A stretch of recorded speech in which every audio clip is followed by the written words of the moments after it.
Sabay-sabay natin alamin ang mga kaganapan na nangyayari sa ating bansa.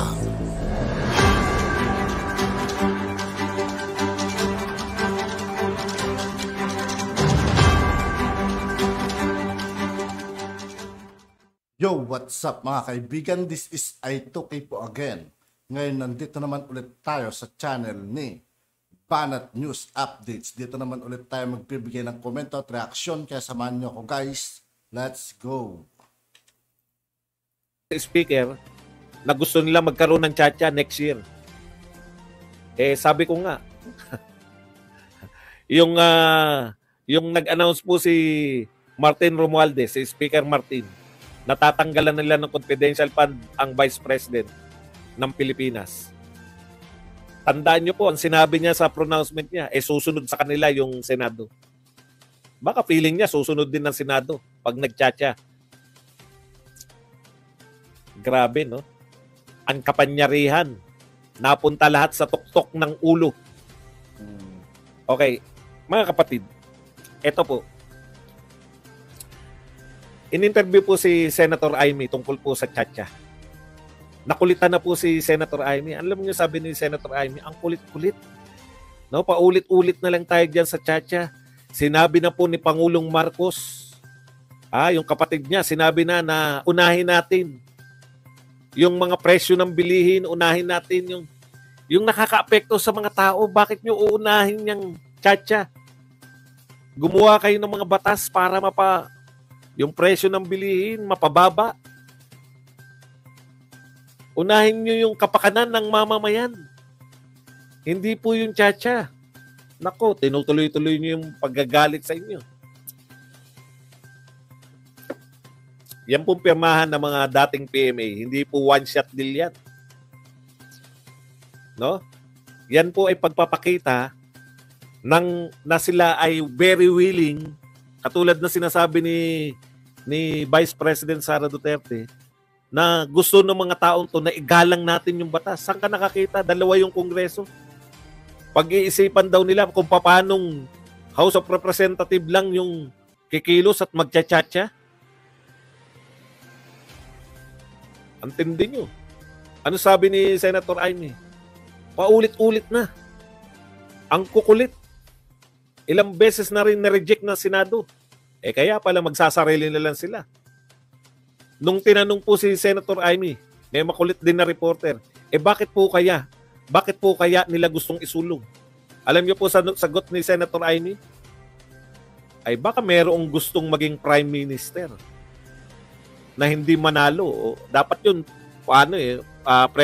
future tense na hindi mananalo sa pagka-presidente.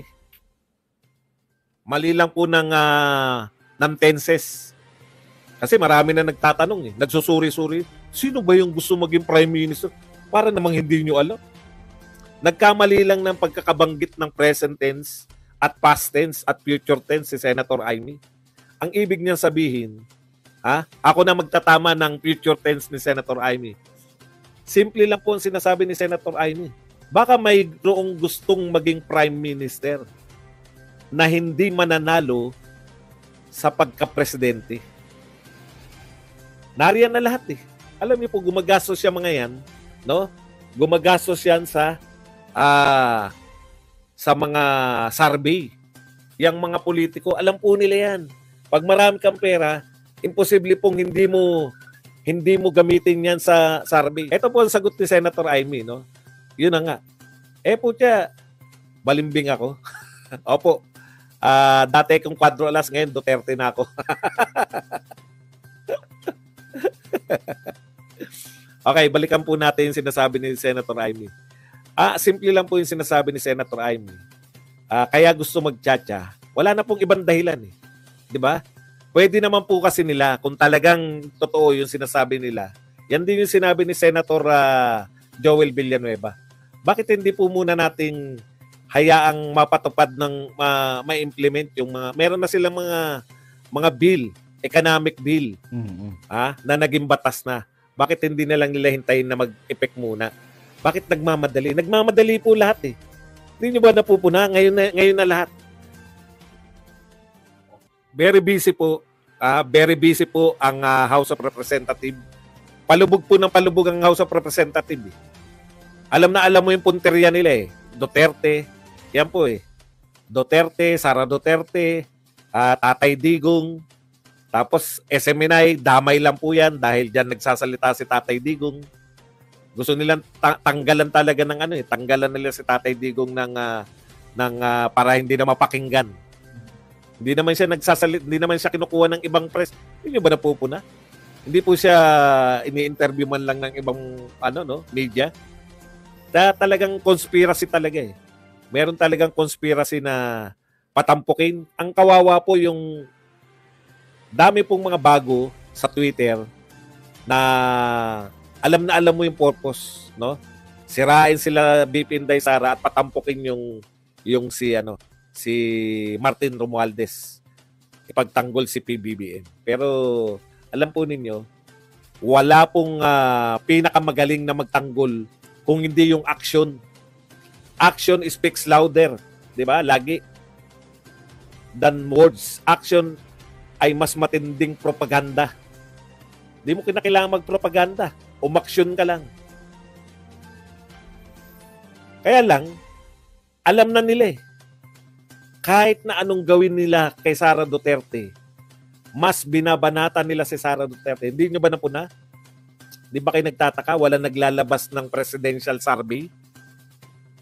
O bakit po wala naglalabas ng presidential survey?